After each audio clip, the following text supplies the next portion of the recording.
welcome to another episode of the ALL NU Tradecast. Today we've got another interesting guest who's here to tell his story and open up some topics for conversation. So welcome, Ross. How's it going? Thank you very much for coming on. No, thanks for having me on. So we'll start this the exact same way I start everything. Tell the viewers and listeners who you are, what you do, and what you've done to get here. So, Ross Cunningham, run Rossco tiling specialist. We also run Rossco Training Academy, which is we're kind of big focus to now. We're trying to bring the youth through, try to train people in tiling, and essentially just kind of open everybody's eyes to tiling. Like, it's the forgotten trade personally. Mm-hmm. I got into this almost by accident. Second year I wanted to be an accountant. By the time I got to fourth year, it's a big change. Aye. By the time I got to fourth year, the grades not weren't there. My uncle's like, when you come. So put me through my apprenticeship and that, and that's how I kind of got to this point. Right. Done my 4-year apprenticeship with him when out on my own, about 21, and that's been me since. Right. So how did you find your younger years in the apprenticeship? Like, how did an accountant to a tiler is obviously a big change. Like, how did you adapt for that mind focus of you wanted numbers to then, I suppose you still work with numbers but in a different context, but Aye. How did you find that the younger years when you were going through your apprenticeship? Fine, to be honest. Like, I was being an apprentice, I was probably one in the group of pals that I had, I was the only one that was working. Right. So I was the only one getting new trainers every week. So I say the carry out was on you then? Aye, it was. I was the oldest I know, so I was buying it. It was good. But so I never really dwelled too much on what I thought I was going to have. Yeah. Just getting to change the crowd of people I was hanging about with third, fourth year. Mm-hmm. And that's what I was left with at the end of it. Fair enough. So a tiling apprenticeship, was that a 4-year apprenticeship? 4 years, aye. 4 years a hard slog, hard graft? No, well, working with my uncle's a hard graft, mind you. You know what the old school are like. If you don't do it right once, then it's ease that off you. Aye, hot air the heat was something. Yeah, aye. A lot of people don't know there's a tile apprenticeship. Do you have an apprenticeship? It's one of the ones. I'll be honest with you, I kind of knew a lot of my pals went through tiling. A few of them have still got their businesses running, but it's one of the ones, I guess it's no, I wouldn't want to say it was a forgotten trade. That's obviously, it's like, not everybody goes into tiling. Like, usually you always see it's sparks, joiners, or that kind of stuff. So did you enjoy it? Like, was it an enjoyable process? I know you're here now, but... When I think back, I probably only started enjoying it when I was about 21, 22. Right, once you kind of started. Yes, I thought, no, I like this, and like the satisfaction when customers are really happy with what they've got at the end of it and all that. Yeah. And that's probably when I started ramping up. And was it an easy jump going from an apprentice to kind of running your own thing? Like, how did you navigate through that? Wasn't it too bad? I didn't have much of a choice. I think it was a recession running about then, and my uncle was like, listen, your 4th year, I need to pay you full whack. Can't really do that. Go on your own. You need to look for a wee bit of your own work. Just kind of pushed into it kind of thing. So I kind of went back and forth, still worked with him, went and done a wee bit of mine, and my side just grew. Yeah. So it wasn't too bad. Gumtree had, I was on my way. Back in the old days when Gumtree was a thing. Nobody really uses, well, I don't think anybody uses Gumtree anymore. It's funny, in the academy, people obviously ask, how'd you get your work and stuff? I said, I done a Gumtree ad. The guy came in the next day, he's like, I done a Gumtree ad last night. No, just keep getting phoned with Indian call centres now. I was like, it's maybe not the same thing it used to be. It did used to be a thing though. Like, I don't actually think I've heard anybody using Gumtree in ages. No, it doesn't work anymore. No. Everybody's like Facebook Marketplace now. It's no. Aye, oh well one. So in terms of starting your own business, like, you've obviously now, looking on social media and stuff, you've grown into something that's really good. You're well sought after. You're working with tiles that are bigger than me, and obviously, how did it grow from just starting to now? I think it was a natural process personally. I think tiling as a whole has changed tenfold. Mm-hmm. Like, way back when, you're fitting bumpy whites in a bathroom week after week. Tiny ones, square ones. You never imagine they're going to be 3.2 by 1.6. I don't know. I try not to shy away from new things.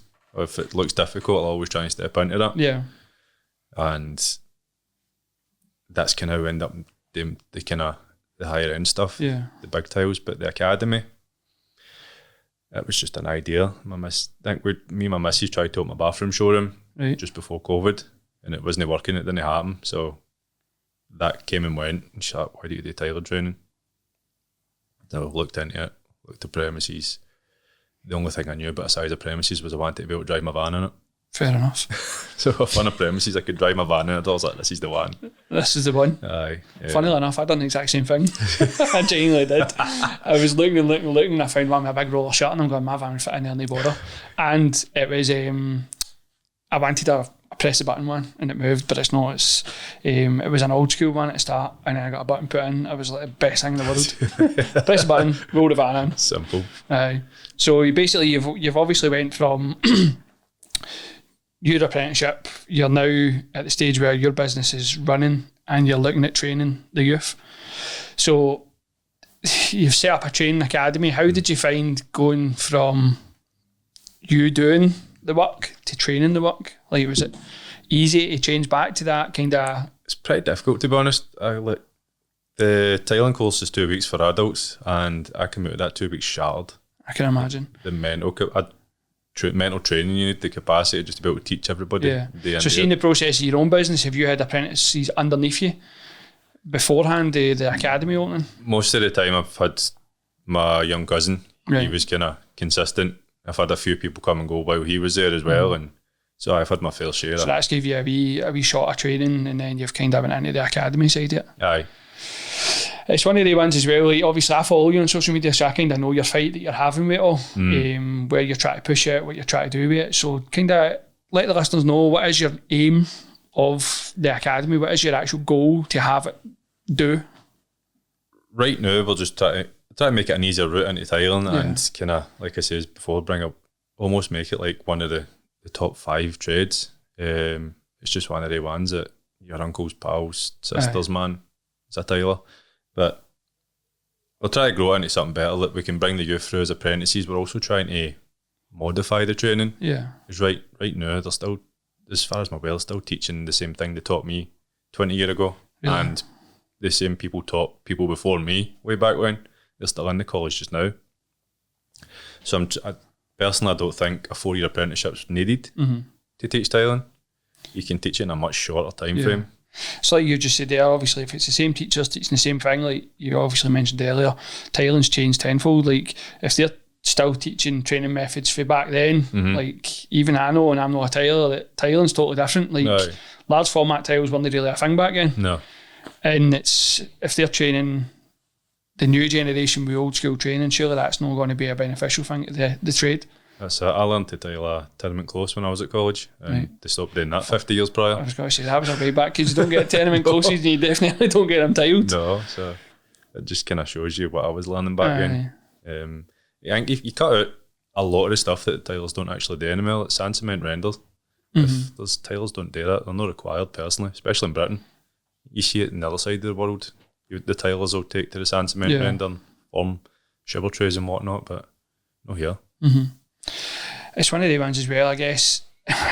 It's trying to get people to change. It's not an easy thing to do. Like these people that are lecturers and whatever, they've probably not been back on the tools for years. They're probably still in the, are they evolving with the trade? Are they evolving with the training? I know as a training body they should be evolving, but do you think they're evolving enough? Probably not. Like, as much as the one thing I've always said, like college allows young people to grow up, and I think that's a massive part of why it's a 4-year apprenticeship. But ultimately, where you learn the skill is on the job. I was going to say exactly that. That was exactly what I was going to ask. Do you think they would learn more being out, hands-on experience, rather than being stuck in a college course for 4 years? Aye, I think so. I know obviously with most apprenticeships, you're on site, you're in college, you're on site, you're in college, but do you think you'd gain a lot more experience just being on site? Aye, definitely. It's a hard one to gauge. Obviously, I was with my uncle, so it was just I was in the middle of it all the time. Whereas maybe with a bigger company, you might get landed with a guy who can't be arsed teaching you. So you maybe know, and you're better at college. But ultimately, I think that's the rule of thumb, isn't it? You learn more on site. So you've obviously got it set up, and you're running it at present. I know you've got a few dates for this year set up. What have you found the kind of clientele for the course is? Is it all younger people, or is it kind of middle-aged people coming in to try something new? And is it kind of, how's it fixated around others? Today, it's probably mostly ex-service people, kind of ex-police, paramedics, that lot, plumbers. A lot. Change a career, basically. They're taking early retirement. Yeah. And they're obviously wanting to not just sit in their arse. And we've got plumbers who complain they can't get tilers, so they're doing it themselves.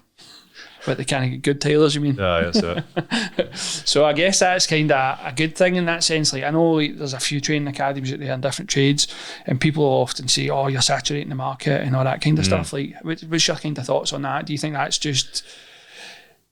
Do you think that's people that are worried about the trade, or do you think it's people that are just like, nah, shoot them down before they've even started?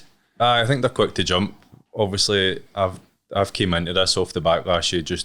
There's millions of other tiling courses out there, 2-week course, 2-day course. So I've got all that backlash to carry, all that criticism. Mine's is totally different. It's one of the ones, I guess, you're offering basically an introductory course, aren't you? It's not like you're not signing them off as a full-scale tiler that's going to go out and tile everybody's bathroom for them. You're giving them a gateway in. That's it. So to give you the backlash of you're saturating the market, it's kind of it's a back. It was always a thing I was wary of as well. I don't want to saturate the market. That's why my course is built the way it is. It's why we only have 1 1/4 now for adults. After a couple of years of running it, we realised the kind of people were coming through. Obviously, it's 30 upwards. They're not going to fix the tile industry. I'm not going to fix the tile industry myself, but we need to focus on the youth. Yeah. And that's how we started doing school events. So we've spoken about this previously on the podcast as well, and it's like, my personal thoughts is schools don't push trades as much as they used to. No. Like when I was at school, it was uni, be a doctor, be a lawyer, be this, be that, or it would be get a trade, you'd be set for life. No. Like my wee boy's in 3rd year now, and I don't feel as if he's getting the same push that we had back then. And it's kind of, where are they going for there? Like, where is the guidance? So I guess offering a course like yours is basically an open door in it. It's giving them that introductory look at what it could be. That's it. Like, I've got my idea of an apprenticeship that we could offer, and it's the 2-week course, but it's split up over a year. Yeah. You go to work with your employer or whatever, you come to our place once a month or something, and you learn the exact same thing, but as a younger person, you need longer. You need to chunk it, don't you? Yeah. So they'll take it in more.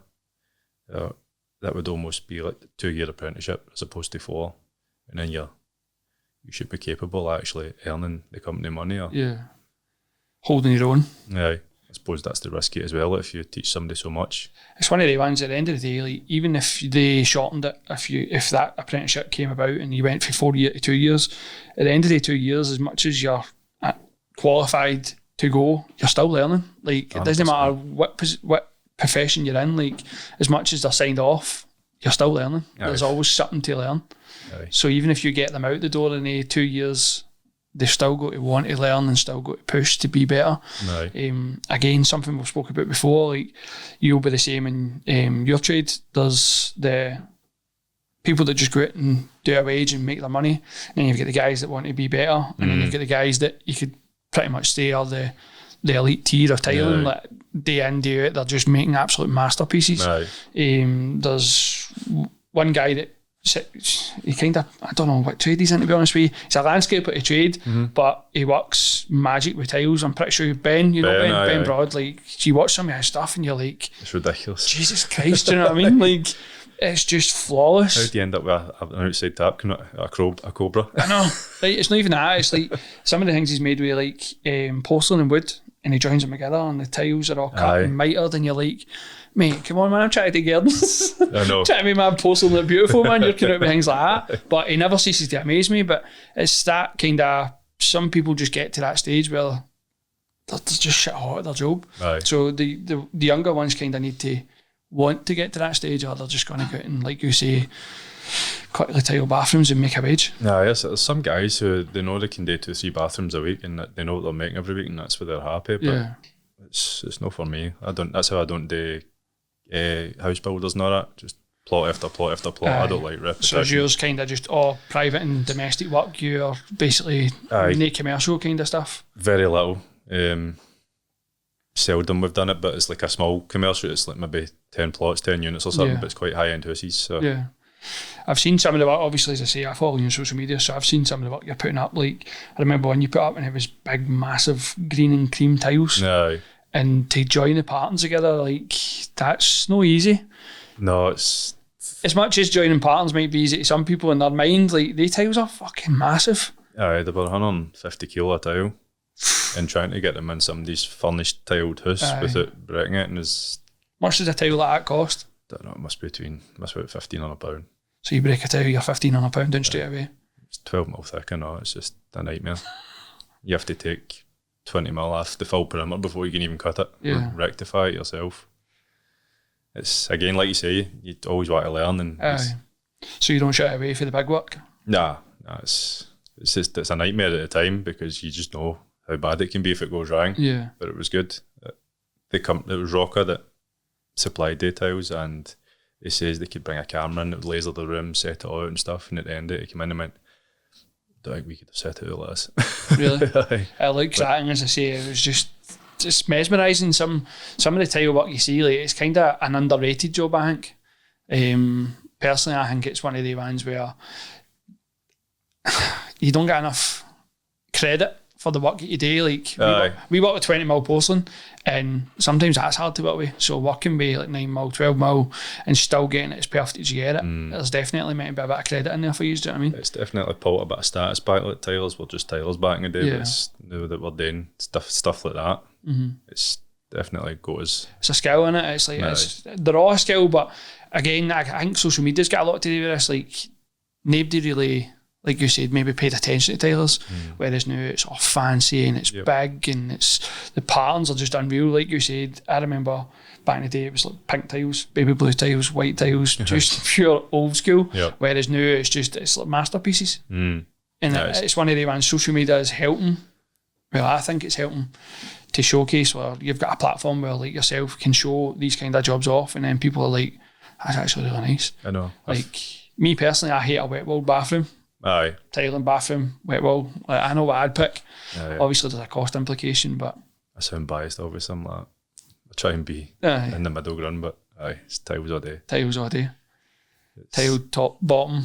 I've tiled ceilings a lot. I've done 6 metres up, 6 across, and 6 back down in a house in Larnock. It was nerve-wracking, I can imagine. It was 5 years trying to push one 8 hours above our head. Yeah. Obviously off a scaffold. It's just some of the stuff we've done.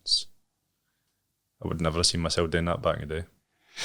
Aye, it's interesting how it's evolved like that. It's just just changed. Like, it has changed, and it's nice to see the choice that's out there now. Like that, it's not just old school white tiles. Like some of the tiles I follow on Instagram, you're just every day it's totally different. It's like it's just amazing the amount of choices out there now, and it's like that. It goes from the wee, I don't know what they're called, the wee rectangle ones that you get in Subways. Aye, Metro tiles. Them, like even them, they're nice. Do you know what I mean? And it's not just like white anymore. It's like they're all coloured and green. I like the green. Green ones are really nice. I think I just like green. Like you say, with social media, like, it's changed everything. Like, you can see what somebody's got across the world, and you can get that here. So it's the same for you. Aye, it's pretty much like you said. It's just opened it up. So your business has completely evolved into what it is now. You're now opening up a training academy. Have you came across any kind of stumbling blocks with a training academy? Training academy is a bit, like, for the moment we focused on trying to get you through. It's been a nightmare. It's like we're just trying to break down a brick wall with accreditations and try to get the staff, and we've kind of found out that's the issue. There's not enough staff to actually train the trade. Right. It definitely sounds like you've kind of went right into this, like the depths to try and. Aye, we're in as deep as we can. We're trying to break down the walls, get the accreditations. The accreditation is not so much the hard part, it's actually staffing it afterwards and doing the paperwork. Like, for me to teach somebody, I need to be the assessor, but there needs to be somebody, an IV, who assesses me essentially, make sure I'm doing what I'm doing right. And there's only 3 of them, and they all work in Glasgow College. Right. So that's me snookered. So I would have to then be an assessor and then step up to IV, and then I'd need to find another assessor to step under me. But there isn't any. It'd have to be another tiler that I knew would come off the tools, step into that space. So it's a complicated situation then? Pretty much. And do you think there's a way you run about it to get it where you need it? If you kind of... think so. You got a game plan in mind to try and get it implemented? Something needs to happen now. I think it's quite common knowledge now that Glasgow's actually given up the tiling apprenticeship.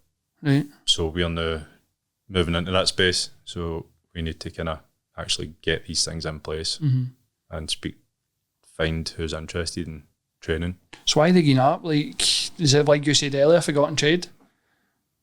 I think personally, my opinion is they're making room for greener things, kind of eco-friendly stuff, and they need to start to be seen to doing more of that. And Thailand's probably one of the smaller ones within the college. It's probably too small for them, but it'd be fine for somebody like me to take on. So if that gap's there, you're hoping to take over it and continue on for what your game plan is with the academy? I've had a couple of people message me on Instagram, tales and stuff like that, just to let you know this is what's happening with the college and like that. And they're saying it'd be good to see somebody like you doing it, who's teaching properly and stuff. So. You've definitely got a passion, as I say, when you come across on like LinkedIn and social media and stuff. You've definitely got a passion to bring something to the trade. Like it's nice to see in that context of, like, at the end of the day, that trade needs the youth to be injected into it to keep it going. Aye. It's stonemasonry is another one that I think is kind of falling out of favour. Like you don't hear a lot about stonemasonry anymore, whereas back in the day, like that was a big thing. Do you know what I mean? You just need to look at half of Glasgow, and I guarantee you right now, there's no many people there that could do the work that the stonemasons used to do back then. So it's the kind of same thing. Like your passion's definitely there. You definitely show your passion, and it's, to me, it's kind of, it should be commended. It's nice to see somebody with that kind of passion to fuel the fire back up. Yeah, speaking of stonemasons, we just had a young boy who'd done his full apprenticeship and stuff, and he was applied with us to be a tailor, and I was just obviously talking to him about it, and he says there's not enough work. He says I'm up and down the country finding contracts, and he says it's just no, to go on your own, it's impossible. He says you need to be part of a big firm to be a stonemason. Again, it's one of the, I like stone, right? I'm a natural stone enthusiast. I love natural stone in the gardens, right? And I follow quite a few stonemasons up and down the country. They're very limited. There's no many of them. There genuinely isn't. And it's one of the ones, when you watch a guy carving a bit of hard stone into something that's unreal, again, it's fascinating. Same as watching somebody tile a bathroom and turn into something beautiful. But there's no many of them. There genuinely isn't. So I can understand where the wee guy's coming from. Aye, it's definitely a concern that it is going to become a forgotten trade. Just with the way the world's gone, is there going to be different finishes in bathrooms? I was going to say, it's one of the ones though, there's always got to be bathrooms, what else can they change it to? I know they've got wet wall and they've got tiling, but what else? How can they forget about tiling? I know, what was it, 15 years ago wet wall came out, and it was like, it's going to take hours, it's going to beat tiles, and never touched it. No, it's got a purpose. It's the same as anything. Like, I personally don't like artificial grass, right? But I can't cut it out the service because it's got its place. People want it. It's apparently low maintenance and it's always going to be there. So I don't understand. It's the same kind of stuff with wet wall. Like, it's got a fitting for certain people, certain things, but it's not a patch on a tile. No. Like, it can't be. My sister had it in her room, her bathroom, and I remember it was either a door or something opened, popped a hole in it. Obviously, you get corrugated wet wall, and it's just like, it's not the same in it, no? Nah, it's not durable at all. Yeah. So if tiling can be a forgotten trade, like, how is it going to affect your industry? Like, it's hard to imagine no having tiling. I know, for what you see in the forums and stuff, everybody's getting hyped and excited for this time where there's hardly any tilers and they're just charging a fortune, and ultimately that's going to go full circle and you'll end up with no work, But it's one of the ones as well, like, I believe in you charge what you're worth, right? And again, it comes back to that. If you're doing normal run-of-the-mill tiling, there's got to be a price bracket for that, and then there's got to be a price bracket for, like, for instance, the big tiles that you're putting in. I mean, that's a skill. Like, I don't get, like, how it can disappear. Like, how can that just be a... I know. I don't see it. I was having a conversation with somebody a couple of days ago, and they were saying, think forward, think like eco, green and all that. It says, what about something? It says, as daft as it sounds, what about an eco tile? Maybe it's made out of different material. Maybe that's the way forward. But I'm sure there's somebody doing again, that's going to come down to the manufacturers. That's not going to come down to the end process of use fitting them. That's going to need to come down to them. But it's one of the, how can you can always adapt to use a different material. Same way we use different materials in our game. But you're always going to need to have somebody there to fit that tile. Even if they change that to an eco tile where it's made of glass or fuck knows what they'll make it. They'll try and make it out of something. Do you know what I mean? But they're always going to need to have you guys at the other end to put it on the wall. I think that's probably why that's where a bit of my passion comes from. Like I see it's a strong trade that's lasted through all sorts of other materials, like you say, the wet wall. Everybody's tried Venetian in shower rooms, and I've seen a few that have failed. It's the Romans were doing it how many years ago? Thousands of years ago. That's exactly it. So it's not going to go lasted anywhere. the length of time, so it's not going to disappear. Ultimately, it can disappear, I guess. I guess with you feeling the fire and trying to get some passion put back into it, like obviously I seen a post that you put up recently on LinkedIn. You were at the high school, and obviously you were saying that yours was one of the busiest stations out of them all. Like, is that a good feeling for you when you've got the young team? I know, that's it. Do you know what I mean? High school's no easy. Like as I say, my wee boy's in third year, one wee boy in third year, one wee boy in first year. And when I go to parents' evening, like you see them, and school's changed from when I was there. Like it's fucking insane now. So how does it feel when you go to these kind of events and you've actually got a wee bit of interaction with the young ones? It was good. The Waynes were pretty confident, which was half the battle, and what we had was obviously interactive. Just coming, putting the tiles in a wee jig, and they were all different shapes and stuff, so we got a bit of a laugh. And I think that was the biggest part of it. Last year we done them, and with the laptop and with the tile cut and stuff, so they were cutting tiles, but it wasn't as exciting. This time that was timed, it was a bit exciting. We're all in about it. It's like a wee challenge you'd set up kind of thing. Aye, just half a dozen metro tiles with all different shapes and had to get in a certain way. Yeah. So they were all wanting to do it quicker, and they all really enjoyed it. So that's going to stick in their head. That's it. You've got the other ones, so just floating about collecting pens. I'm a bit like me. I'm a pen magpie, to be honest with you. All the merchants like use a pen. Aye. It's good to have that ability though, where you've got the opening to get into these schools. Like, was there any other trades there? Like, was there many other things there? None. It was all big firms, like your QTS, your railway, your police, your Scottish Power. I was laughing at I'm sure it was whatever one it was anyway. I was laughing because the guy was just like sitting on a laptop. He had all his folders up and that. Never looked up, just sitting on his laptop. Really? And then when he stood up, he was on his phone. I was like, wow, are you going to get anybody? Doing absolutely nothing. Aye. I don't know, it's a good space to be in. Yeah. And it's not just tiling as well. It'd be good to encourage other tradesmen and get interactive things in. I'm sure there's joiners, sparks who can make up wee jigs. And this is the thing, like, again, something we've spoken about previously, like the younger generation these days, they are different. Like, I think our generation was kind of the last hands-on generation. Now all Waynes are social, phones.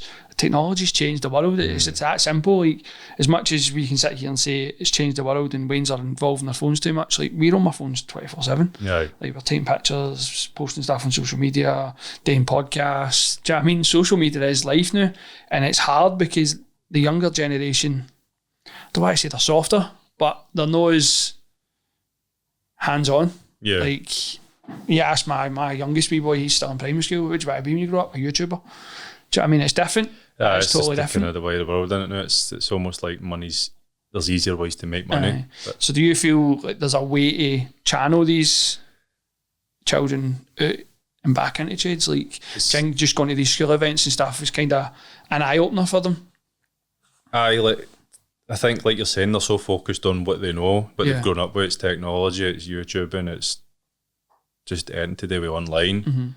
And I think tradesmen are quick to complain about how they're not suited for trades anymore, but I used to be the same. But now that I've been through the school and stuff, I'm thinking it's tradesmen to turn back and reach a horn out. Reach out and just say, look, this is available. Put your phone away. We can't just keep looking that way and saying you're no good. We need to actually say, get a shot, and not just wait on somebody recommending a young boy who's no perhaps got the grades that he wanted. It's a good way to look at it, to be honest with you. Like, it's the same as when we advertised for a younger person, and we went through a couple before we found one that was wanting to try and had the drive to want to learn something. Like, this wee guy's no stopped asking to learn more and more. He's like, can I do this? Can I do that? And it's good to see. But I think you're right. I think what you just said there, where we need to put a hand out and say, look, this is available. Like, again, like, you can make And I know lots of tradesmen now that probably make just as much money as a fucking doctor makes. Do you know what I mean? If they're good at what they do, they'll make money. It doesn't matter if they're making it through their actual job, using social media to boost their earnings, sponsorships, blah, blah, blah. Like, again, there is money to be made, and it's just pointing them in the right direction. Aye, that's it. Make them aware that these are options. Like, go into schools. I don't know if we'd make as much money as some of the YouTubers out there, but no, we'd take a good shot at it. Ultimately, the world still needs to grow while YouTube's doing what it's doing. Like, exactly. Because we've got social media, it's easy to focus on the 1% that actually go massive on YouTube and think that's so achievable. Yeah. When really it's kind of luck, it's timing. There's so many factors. It's no, I want to do that. Yeah. It's a hard one, and it's like the youth is different, and it's trying to, like you say, channel them in that direction where they want to come and learn, they want to earn money, they want to advance their skills, and it's trying to navigate them back into that chain of thought where it is hard work. Like, obviously your industry's slightly different from mine. We're out in all weathers all the time. Don't envy that. And you're alright. You don't need to deal with that, do you know what I mean? But try to get the younger generation to navigate back into the wilderness, as we call it. I start them on the winter. If I want anybody to start, I'll start them in the winter. Make a break them. Literally just breaking into the winter, that's when we start advertising. We pull them in for training shifts or a trial week or whatever, because see if they can last through the winter. I'll keep them. Right. Because if they can last through the worst part of the year, they're going to be brilliant come summer. Yeah. It's one of the... Again, it's just putting a hand out and navigating them through that channel. And it's not always easy because, as I say, we've had a few. And one wee guy, when he put his phone down, and I said, it's either that or I'm going to need to leave your phone in the van. He's like, but you're always on your phone. Like, well, that's different. Do you know what I mean? My phone's my phone because I'm running the business. Whereas it's just, some people are just different. I don't know. I pulled that with my uncle when I was younger. Did you? Yeah, I was like, he's like, get your phone out. I was like, you're always in yours. The cuff you in the ear. No, no quite. I got the look. Yes, though, it's true. Like, we are on my phones, and that's what we spoke about just before we started filming. Like, you turn into a full-scale producer these days because you are literally trying to film your content for social media that we are saying Wayne's are addicted to. Do you know what I mean? So it's kind of, it's contradictive, but it's the way the world's changed. Like, if we're not using social media, we're missing it. Like, it's free advertisement. Like, you don't pay for the majority of things. You can make money on the back of it. If you spend an hour editing a video in the house and post it and you get one job out of it, it's paid for itself. Aye. It's just, I don't know, I don't want to say it's a vicious circle, it's just the way the world is now. Aye, there's ways of using it. Like, you see the young ones, they're not using it as a tool. They're just engrossed in it, and they're death scrolling, I think it's called, or something. You're just sitting there like that. There's no... It's actually good. I've never heard that one. It's a good one. My Wayne's are like that. We went for my birthday meal the other day and sitting on the phone like, you know what to talk? No, it's fine. It's murder. Aye. But again, it's why everyone's like, it doesn't matter what you see now. Like, you see wee Wayne's out in buggies and they've all got iPads. Do you know what I mean? Like, I had a sausage roll when I was away in the buggy. That was the best thing I go, and now they're all sitting with fucking iPads watching crazy shit. Even cartoons nowadays are fucking brainwarming. I know. My Wayne's aren't allowed to put YouTube on the living room TV because as soon as my youngest wee boy, he watches some mad shit and you're just like, no one of your he's like scrambled egg. Like, bring back Tom and Jerry and all the good cartoons, Scooby-Doo and whatnot. I think it was something called the Stromedy Squad that my Wayne's were watching, and it's people running about with masks on, terrorising public, and I was like, let's get a half. My Wayne's are 8 and 5. One of the ones my wee boy watches, my youngest wee boy, he's just turning 11 next week, and he watches crazy things like boys opening like Kinder Egg surprises and all that, opening up the toys and describing the toys and putting them together, and you're like, what the fuck? At least Tom and Jerry was funny, do you know what I mean? Don't get me wrong, some of the cartoons we used to watch probably X-rated nowadays, like all the things that they just wouldn't get away with, but when you watch some of the things on YouTube now, no one of the Waynes are wasted. I know. It's hard to listen to. Like, I genuinely, it's even having it on the background, I'm like, get it off. Aye. Like, put something else on. Maybe Lassie's temperament and just attitude changes totally, so she's kind of almost banned for it completely. Banned for it. Aye. I've been through that stage, man. Literally, like, you're not allowed on YouTube for a week. No! It's hard, but it's one of the ones, it is the world now. Social media, YouTube, all that kind of stuff is part of it. So it's like you say, I think the big thing for trades like yourself and us and everybody else in between, that wee helping hand might just help push Wayne's back into it. So it's like, how do you think you could get more trades to these kind of days that you're attending? Like, just going to try and talk about it more, speak to people that I know, see if they're interested. Obviously, we know who to speak to now to get people involved. We know the details to send across. Yeah. And we get informed now about all the careers events, which is good. Yeah. We're kind of in that loop of the kind of email thread. So we find out about them all and stuff, and we can share that with anybody who's interested. Definitely, that's a good idea to do, mate. As I say, like, again, like, you probably talk to quite a lot of people on social media. I think even just dropping that in every now and again might be that wee bit of encouragement. Like, get me the details, I'll come. No, definitely. Some people still say landscaping's not a real trade, right? But trust me, it earns you money. Do you know what I mean? So it is a hard graft, as long as you don't mind dirt, rain, snow, all the shit you don't need to deal with. You earn your money. But I think it's one of the things, reaching out to these other people, it might help.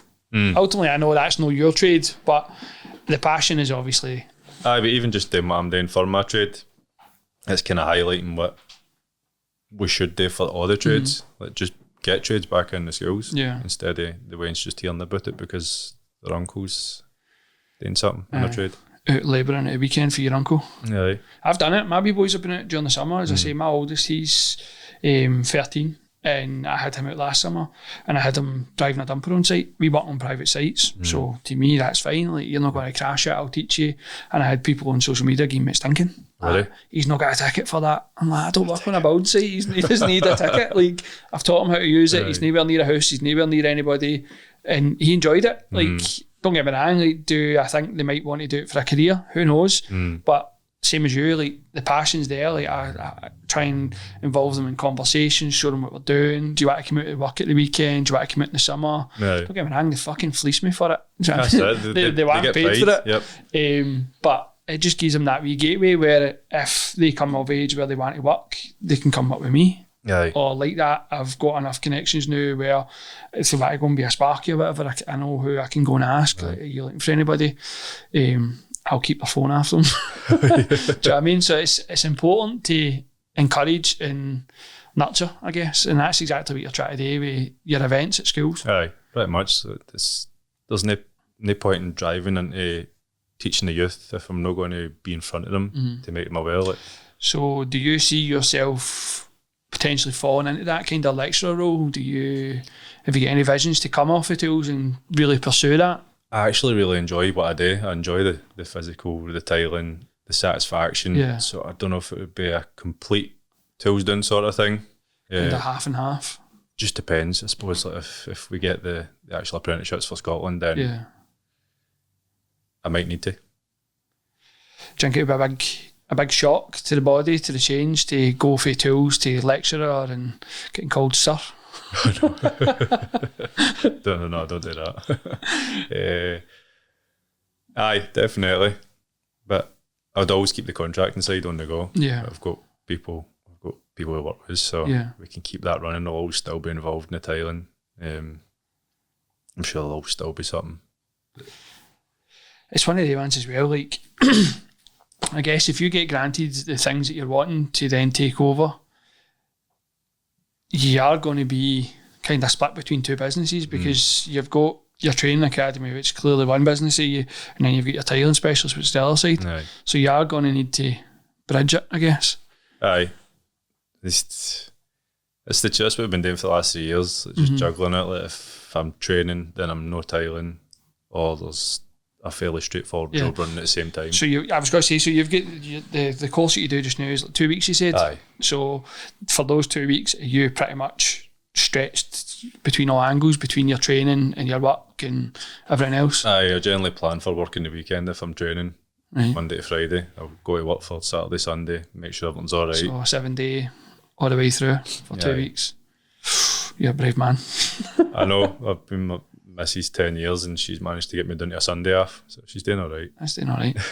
I'll be honest with you, we don't do weekends. I try and keep them free. Like, it's one of the things when I started the business, the employer that I was with before was like, can you work a weekend? Can you work a weekend? Can you work a weekend? And I made an absolute promise to myself, never mind her or the Waynes, like, weekend works, it doesn't matter. Like, family comes first kind of thing.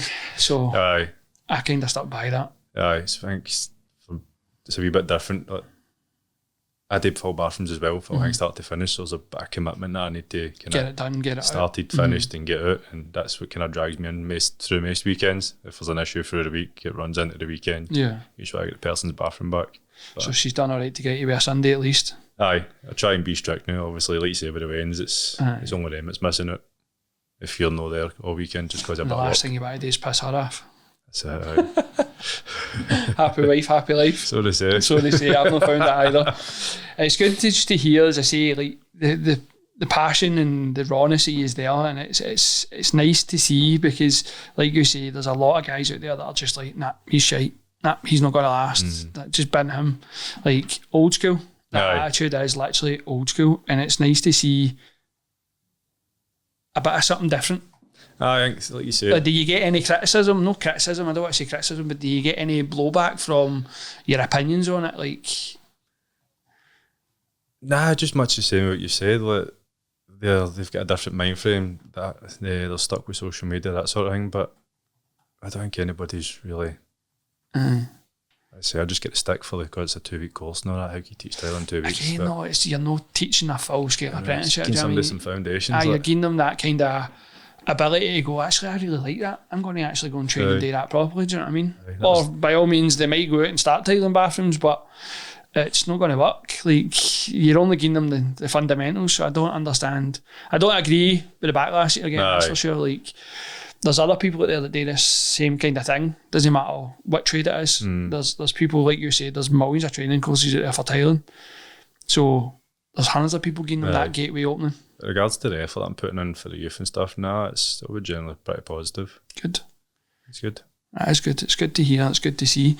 As I say, I definitely think, like you mentioned earlier, you should share these events, because it's something that you'd probably, well, I'd hope you'd find a lot more people that want to come. Aye. Stonemason, you know any stonemasons? Because apparently that's a dying trade. Get the evil language.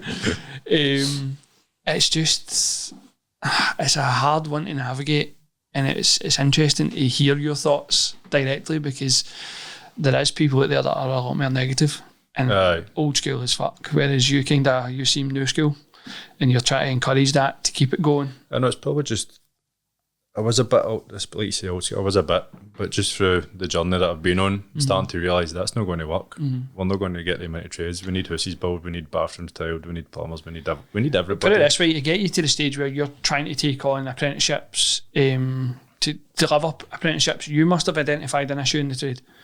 So, I mean, you've clearly noticed that there's an issue, or there's potentially going to be a shortage, or even just across construction, and the numbers that are going out are nothing to like what's coming in. It's like 10 to 1. 10 are going out for every one that's coming in. So that bad? Aye. Jesus. I didn't think it was as bad as it. It's across construction as a whole. It'll not take long for that to have a serious effect. That's an economy issue as well. Do you know what I mean? That's then what they're going to do. They're going to then start shipping contractors from abroad in, because there's a shortage of contractors in Britain. Like, how is that going to work for the economy? Yeah, interesting. Something for the future. That's definitely food for thought, that one. Well, hopefully we get a few more tailors before that happens. In terms of, obviously you've had your experience from working your apprenticeship, working into your own business, and then into the stage where you now want to teach people. Like, is there any solid advice that you would have given yourself way back when you started? Like, is there any start-up advice that you give yourself, or anything that you'd be able to navigate to now to pass back and say, do it different? Probably don't work so hard. Don't work so hard. Aye. Don't work Monday to Saturday every week. Aye. Well, back then it was Monday to Sunday, home was at night. It was obviously, that was before I met Mrs. It was just constant. But the caveat to that is I've probably got as good a reputation as I've, because I worked so hard then. Well, that's it. At the end of the day, as much as kind of the academies, your baby just now, like obviously the tiling specialist side must have been your first. Like, that's clearly what built you up to where you are. Aye. Like your projects and your bathrooms and that, like, you're clearly sought after. You're always busy. Like, you're never shy of posting. Aye. Clearly busy with that. So if I've gained the reputation of being a good tiler, which has obviously set me in good stead for people knowing that I can teach people how to tile to an acceptable level, because we don't accept any less. Like, if you can't meet the standard in the academy, then you don't get the certificate at the end. Right. So there is kind of a standard that you've got in there that if you can't do it, like, it's not just come, pay your money, here's your certificate, see you later. Aye, that's one thing I tried not to do as well. Like, it's so easy just to turn into a mill where people come in and out and pay their money and just get a bit of paper, but I'm trying to be strict, and there is a standard you need to meet. And obviously it's your first time. If I see a great range of improvement for tiling the first wall or the fourth wall, then that's also... Because in there, you're actually getting them to do a vast range of things in it. It's not just like, here, throw some tiles. Like, you've got literally bays set for kitchens and bathrooms and everything. I don't know what you actually call them. There must be a name for them. The wee indents into the wall and the showers and niche stuff. Ducat. Well, aye, a wee wall. A shelf, a wee hole in the wall. That's it. It's totally set up just from my experience. Like, there's 6 bathrooms and 6 kitchens, and the bathrooms are exactly how you'd walk into a bathroom to tile it. Gyp rock in the walls, first fix plumbing. Like you say, you've got your niche, there's a window, and there's also, it's set out that you do it grid, you do it brick pond, you do the kind of larger 900 by 300s rectified. You get a lot of experience in such a short time. And it, like you say, it sets you off quite nicely, because to make money in tiling, what you're going to do the most of, bathrooms, kitchen splashbacks at the start. It's not until you've been doing it a few years that you start doing Excel, start doing outside work patios or whatever. So you're literally setting them up for the basics to learn and basically go for there. Like you say, most people are going to phone you and go, I'm looking for a bathroom to get tiled, or I want a new kitchen splashback because the kitchen's been remodelled. Fair enough, that makes total sense now. As I say, I've seen the pictures of the bathroom and the kitchen, but I didn't really think about it as that. Like, that is literally your bread and butter, I guess. That's it, aye. That's what I always say. Aye. It's like that. You see all the fancy bathrooms and flares and all that kind of stuff, like, but your bread and butter is going to be bathrooms and kitchens. Kitchen splashbacks. I know what I was trying to say. No, I appreciate that, mate. So if that's the kind of advice you give yourself, what is the advice you kind of try and give these people that are coming in to learn the new skill? Like, you must send them away with a wee bit of knowledge. Like, what is your main bit of advice you give most of them? Be patient. That's a very good one. Because you're not just going to run into it and you're going to get floods of work. Like, there's going to be lulls, there's going to be spaces where you don't get work, and that's just how business starts.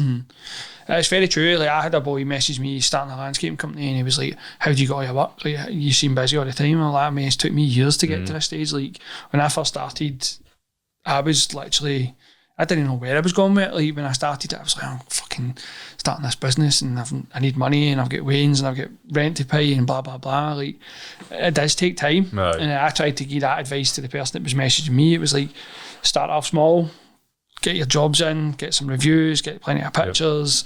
Again, be patient, because as much as, again, you look on social media and you see all these people that are really busy, it's took us ages to get to the stage where we're booked out for months ahead.